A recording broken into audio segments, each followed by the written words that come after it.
दोस्तों नमस्कार, मैं रमेश काला और आप देख रहे हो जीके विद काला। साथियों, कक्षा 12 इतिहास का पहला पाठ है हमारा बोर्ड परीक्षा 2024 के लिए। बिल्कुल न्यू सिलेबस के अकॉर्डिंग है। लास्ट तक देख लें, प्रश्न उत्तर भी डिस्कस करेंगे, पॉइंट टू पॉइंट बात करेंगे, फालतू का कुछ नहीं है। छोटा सा वीडियो अंत तक देखें, चैनल को सब्सक्राइब करके बेल आइकन को प्रेस कर लें। भाग फेस्ट है हमारा भारतीय इतिहास के कुछ विषय। इसमें पहला पाठ है ईंटें, मनके तथा अस्थियां, जिसे सिंधु सभ्यता, हड़प्पा सभ्यता, सिंधु घाटी सभ्यता भी कहा जाता है। हड़प्पा सभ्यता, सिंधु घाटी सभ्यता, अब इसके बारे में थोड़ा सा आप जान लो। सिंधु घाटी सभ्यता को हड़प्पा संस्कृति भी कहा जाता है, हड़प्पा सभ्यता भी कहा जाता है, कंफ्यूज नहीं होना है।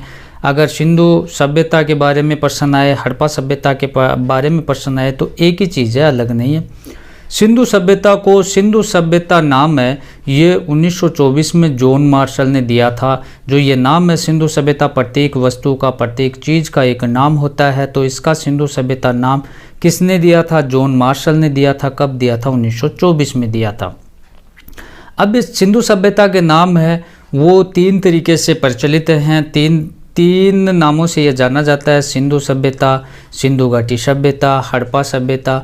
तो देखो, सिंधु नदी के किनारे सबसे पहले उत्खनन कार्य हुआ, इसलिए इसको सिंधु सभ्यता कहते हैं। सिंधु और उसकी सहायक नदियों के किनारे ये विकसित हुई, तो इसे क्या कहते हैं? सिंधु घाटी सभ्यता कहते हैं। देखो, सिंधु नदी के किनारे विकसित होने के कारण सिंधु सभ्यता, सिंधु और उसकी सहायक नदियों के किनारे विकसित होने के कारण सिंधु घाटी सभ्यता। सर्वप्रथम उत्खनन कार्य, ध्यान रखें, सर्वप्रथम उत्खनन कार्य है वो इस स्थान पे हुआ था। कौन से पे? हड़प्पा नामक स्थान पर, इसलिए इसे हड़प्पा सभ्यता कहा जाता है। हड़प्पा सभ्यता, इसको थोड़ा सा आप देख लें कि हड़प्पा नामक स्थान पर सर्वप्रथम उत्खनन होने के कारण इसे हड़प्पा सभ्यता कहते हैं। इसकी खोज किसकी? हड़प्पा सभ्यता की खोज दयाराम साहनी और माधव स्वरूप वत्सन ने की थी। कब की थी भाई? 1921 में। इसका काल, हड़प्पा सभ्यता का काल है या सिंधु घाटी सभ्यता का काल है 2600 ईस्वी पूर्व से 1900 ईस्वी पूर्व के बीच माना जाता है। हड़प्पा सभ्यता मेसोपोटामिया की सभ्यता के समकालीन है, जो दजला फरात नदियों के किनारे इराक में विकसित हुई थी। ये उसी समय की हड़प्पा सभ्यता, ठीक है।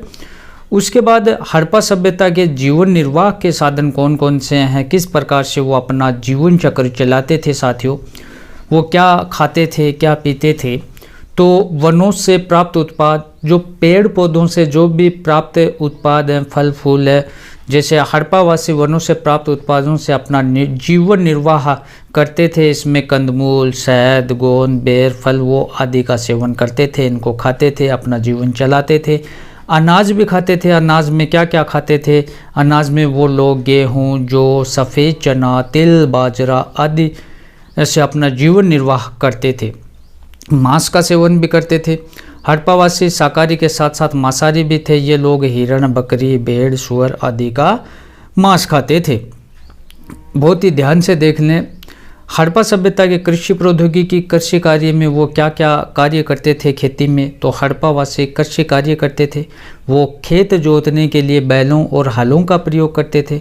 बनावली, हरियाणा और चोलिस्तान, चोलिस्तान किसे कहते हैं? थार रेगिस्तान से लगा हुआ पाकिस्तान का भूभाग या पाकिस्तान का रेगिस्तानी क्षेत्र, वो चोलिस्तान कहलाता है। यहाँ से क्या प्राप्त हुए हैं? यहाँ के कई स्थलों से मिट्टी के बने हुए हल के साक्ष्य प्राप्त हुए हैं।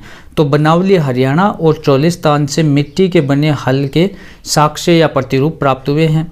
कालीबंगा, जो हनुमानगढ़ राजस्थान में है, कालीबंगा नामक स्थान से जूते हुए खेत के साक्ष्य मिले हैं। तो सही सिस्टमेटिक ढंग से जूते हुए खेत के साक्ष्य कहाँ से मिले हैं? कालीबंगा, हनुमानगढ़ राजस्थान से। हड़प्पावासी एक साथ कई फसलों को उगाते थे। इन्हें दोहरी जोत से जोते हुए खेत के साक्ष्य मिले हैं, जो एक दूसरे को समकोण पर काटते हैं। देखो, आपने भी होगा ना, देखो इस साइड में बा की और जोता लगावे, शिवा के सारे की जोता लगावे ना, बया को सोई तो एक दूसरे के समकोण पर यह काटे। सिंचाई के साधन कौन कौन से थे उस समय? तो हड़प्पावासी संभवतः सिंचाई के लिए कुओं, नहरों, तालाबों से सिंचाई करते थे। यहाँ से लगभग 700 कुएं हैं वो मिले हैं। फसल काटने के औजार इनके कौन कौन से थे? हड़प्पावासी फसलों को काटने के लिए लकड़ी के हत्थों पर लकड़ी थी। इस प्रकार से ये बंडा हो गया है ना, मारवाड़ी में कहते हैं ना बंडा, फिर यहाँ जैसे हथौड़ा वगैरह बनाते हैं हम, है ना, इस प्रकार से। तो लकड़ी के हथों से बिठाए गए पत्थर के फलकों का प्रयोग करते थे। तो ये तो लकड़ी हो गई, और यहाँ पत्थर के फलक लगा लिए जाते थे, नुकीले वगैरह, तो इनसे वो कटाई वगैरह करते थे। फिर हम देखेंगे मोहनजोदड़ो को। मोहनजोदड़ो का शाब्दिक अर्थ मुर्दों का टीला होता है। मोहनजोदड़ो पाकिस्तान के सिंध प्रांत में स्थित है। इसकी खोज राखलदास बनर्जी ने किसकी? मोहनजोदड़ो की खोज राखलदास बनर्जी ने 1922 से 25 के बीच की थी। सिंधु सभ्यता की सबसे पवित्र और विचित्र इमारत है वो विशाल स्नानागार थी। साथियों, सिंधु सभ्यता की सबसे पवित्र और विचित्र इमारत विशाल स्नानागार थी, जो मोहनजोदड़ो से प्राप्त हुई थी। मोहनजोदड़ो से सर्वाधिक मोहरें प्राप्त हुई है, और लेख युक्त मोहरें सर्वाधिक हड़प्पा से मिली हैं। दोनों में थोड़ा सा अंतर आपको रख लेना है। सर्वाधिक मोहरें कहाँ से प्राप्त हुई? तो मोहनजोदड़ो से। और लेख युक्त मोहरें या चित्रांकन मोहरें कहाँ से प्राप्त हुई सर्वाधिक? तो हड़प्पा से। सिंधु सभ्यता की मोहरें शैल खड़ी, स्टेटाइट और साबुन पत्थर से निर्मित थी। ओके, हड़प्पा सभ्यता मोहनजोदड़ो की विशेषता के बारे में हम देखें तो मोहनजोदड़ो एक नियोजित शहर था। नगर नियोजन की मैं बात करूं दोस्तों, नगर किस प्रकार के थे? तो हड़प्पावासी नगरों का निर्माण एक निश्चित योजना के अनुसार करते थे, सही सिस्टमेटिक ढंग से, यह नहीं था कि इधर उधर करते थे।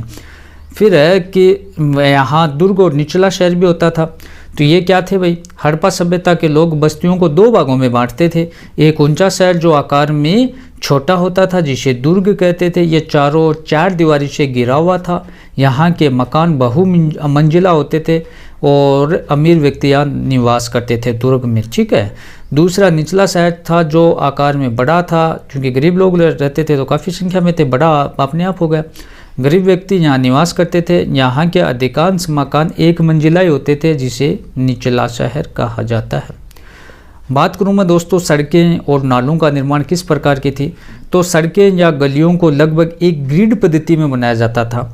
ये एक ऐसा प्रतीत होता था कि नालियाँ एक दूसरे नालियों के साथ गलियों को बनाया गया, और फिर उनके अगल बगल आवासों का निर्माण किया गया। घरों के गंदे पानी को गलियों व नालियों से जोड़ा गया।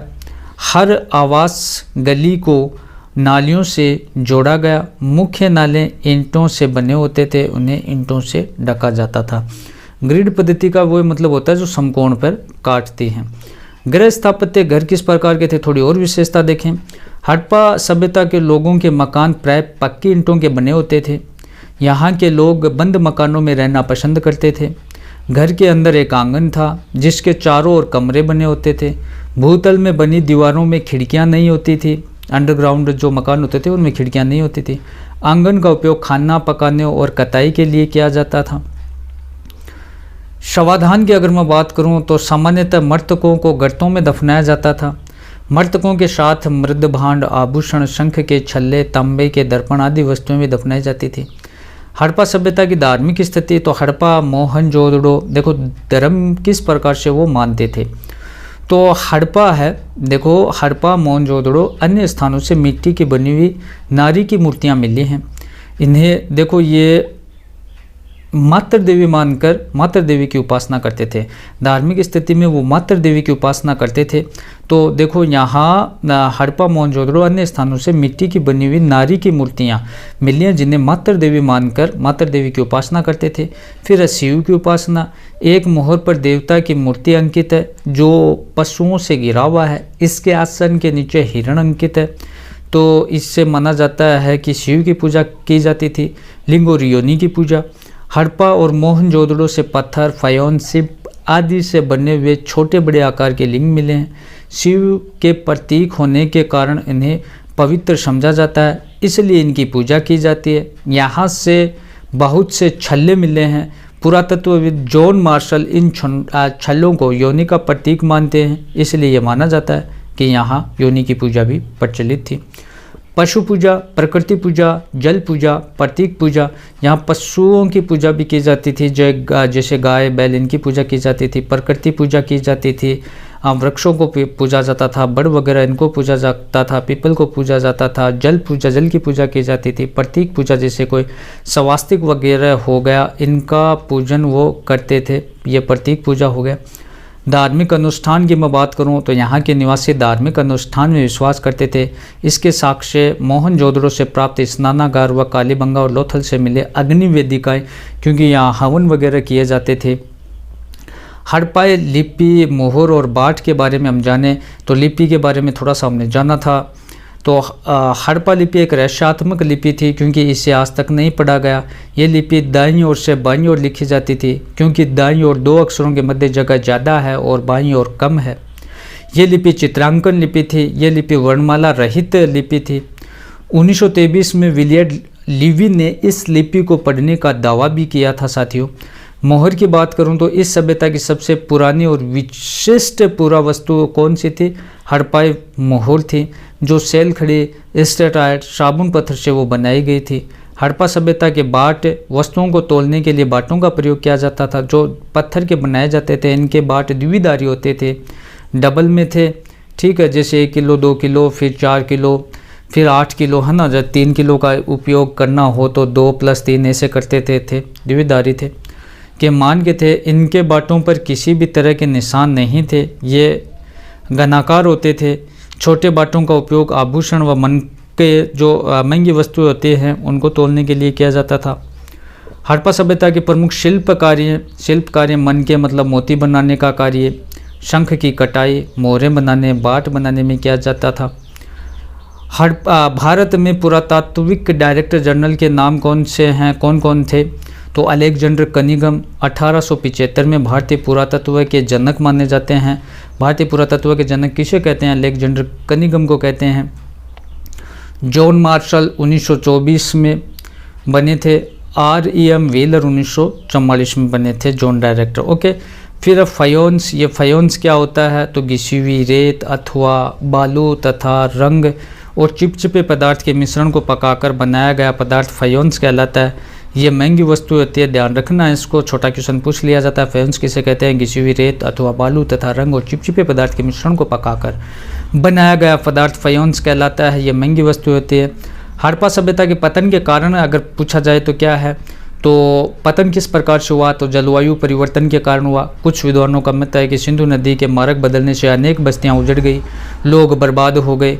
वनों की कटाई, तांबे तथा कांस्य से उत्पादन के लिए ईंट पकाने के लिए हड़प्पा निवासी बहुत अधिक लकड़ी जलाते थे, इससे वनों की कटाई करने लगे। अत्यधिक बाढ़ और भूकंप के कारण भी हड़प्पा सभ्यता का अंत हो गया, पतन हो गया।